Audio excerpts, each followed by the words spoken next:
तो hello guys, मैं हूँ रोहित राय और आज हम बात करने वाले हैं BS6 पे। जी हाँ, अगर आपको मालूम हो कि 1 अप्रैल 2020 से भारत में BS6 लागू हो गया है, राइट। तो BS4 क्या था, इसके पहले जो था BS4 वो क्या था, BS6 क्या है और BS5 कहाँ चला गया, और मेन तो है BS ही क्या है। तो ये सारी बातें हम जानेंगे। तो चलिए देखते हैं वीडियो। तो सबसे पहला समझते हैं कि BS क्या होता है। तो BS का फुल फॉर्म है भारत स्टेज, और ये एक इमिशन स्टैंडर्ड है, यानी उत्सर्जन मानक। ये यूरोपियन स्टैंडर्ड पर आधारित है। इसका मेन फोकस है गाड़ियों से निकलने वाले प्रदूषण को कंट्रोल करना। और बीएस का जो भी स्टैंडर्ड है और जो टाइम लिमिट है वो सेंट्रल पॉल्यूशन कंट्रोल बोर्ड द्वारा निश्चित किया जाता है। और देश में कोई भी नई गाड़ियों का अगर निर्माण करना है तो इन स्टैंडर्ड के बेस पे ही किया जाता है। और Bharat stage emission standard Bharat में पहली बार सन 2000 में शुरू किया गया था। ये देखिए, सन 2000 में BS1 आया, फिर BS2 2001 से 2005 में लागू हुआ, फिर BS3 2005 से 2010 में लागू हुआ। तो पहले ये स्टैंडर्ड्स कुछ सेलेक्टिव सिटीज़ में लागू किए जाते हैं और फिर उसके बाद पूरे देश में। फिर देखिए, 2010 से लेकर 2017 में पूरे देश में BS4 लागू किया गया।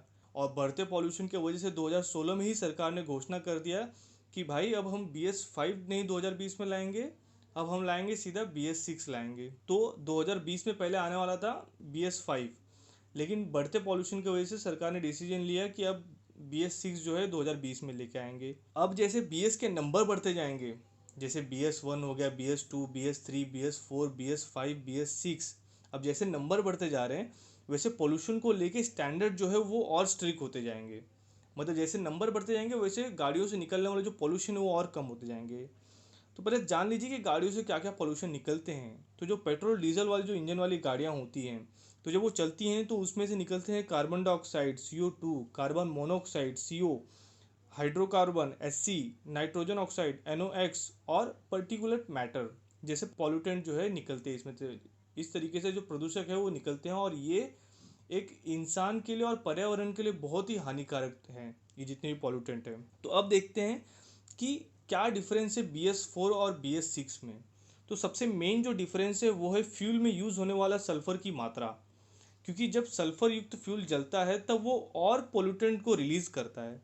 तो BS6 के फ्यूल में सल्फर की मात्रा को 80% तक कम कर दिया गया है। जैसे BS1 और BS2 के टाइम पे सल्फर लेवल 500 पार्ट्स पर मिलियन था, 500 ppm था। फिर BS3 में उसे कम कर दिया गया, 150 ppm कर दिया गया पेट्रोल के लिए और 350 ppm कर दिया गया डीजल के लिए। फिर BS4 में पेट्रोल और डीजल दोनों के लिए 50 ppm कर दिया गया, और अब BS6 में उसे और कम करके 10 ppm कर दिया गया। मतलब जितना सल्फर कम फ्यूल में उतना ही उससे पॉल्यूटेंट कम निकलेगा। और साथ ही साथ डीजल इंजन गाड़ियों में से निकलने वाले नाइट्रोजन ऑक्साइड की जो मात्रा है वो 70% कम हो जाएगी, और पेट्रोल इंजन गाड़ियों से निकलने वाले नाइट्रोजन ऑक्साइड की जो मात्रा है वो 25% कम हो जाएगी इस BS6 टेक्नोलॉजी की वजह से। तो समझ रहे हो आप, पूरा खेल जो है वो पॉल्यूशन को कम करने का है। अब 1 अप्रैल 2020 से लागू कर दिया गया BS6 भारत में। और इस समय था लॉकडाउन चल रहा था, क्योंकि देश में चल रहा था कोरोना। वो तो कोरोना अभी भी है, लेकिन उस टाइम कोरोना स्टार्टिंग डेज था तो उस टाइम पूरे देश में लॉकडाउन चल रहा था। तो इसलिए federation of automobile dealers association ने सुप्रीम कोर्ट में एक जो डेडलाइन थी उनकी कि 31 मार्च तक आप BS4 की गाड़ियां बेच सकते हो, उस डेडलाइन को थोड़ा सा उन्होंने एक्सटेंड करने के लिए बोला। तो कोर्ट ने उनकी मांग स्वीकार की और कोर्ट ने उन्हें 24 अप्रैल तक BS4 की गाड़ियों का सेल और रजिस्ट्रेशन करने की मोहलत दे दी थी। अब वो मोहलत खत्म हो गई है, तो अब BS4 गाड़ियों का मैन्युफैक्चर बंद हो गया है। अब देश में बस BS6 गाड़ियां जो है वो मैन्युफैक्चर होंगी। तो अगर आपके पास BS4 गाड़ी है तो आपको टेंशन लेने की ज़रूरत नहीं है, आप उसे बिंदास यूज़ कर सकते हैं। हाँ, लेकिन आप अभी कोई नई BS4 जो गाड़ी है वो परचेस नहीं कर सकते, और कहीं से ख़रीद भी लिया तो उसका रजिस्ट्रेशन नहीं होगा। अब बहुत लोगों को सवाल हुआ कि क्या हम BS4 गाड़ियों में BS6 वाला फ्यूल यूज़ कर सकते हैं। तो इसका जवाब है हाँ।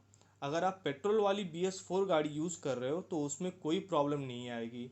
लेकिन अगर आप डीजल इंजन वाली BS4 गाड़ी यूज़ कर रहे हो तो उसमें ऐसा नहीं कहा जा सकता, क्योंकि डीजल इंजन का जो फ्यूल होता है उसमें जो सल्फर कंटेंट होता है वो फ्यूल इंजेक्टर के लिए लुब्रिकेंट का काम करता है। और BS6 के फ्यूल में सल्फर कंटेंट जो है वो 5 गुना कम है as compared to BS4 fuel.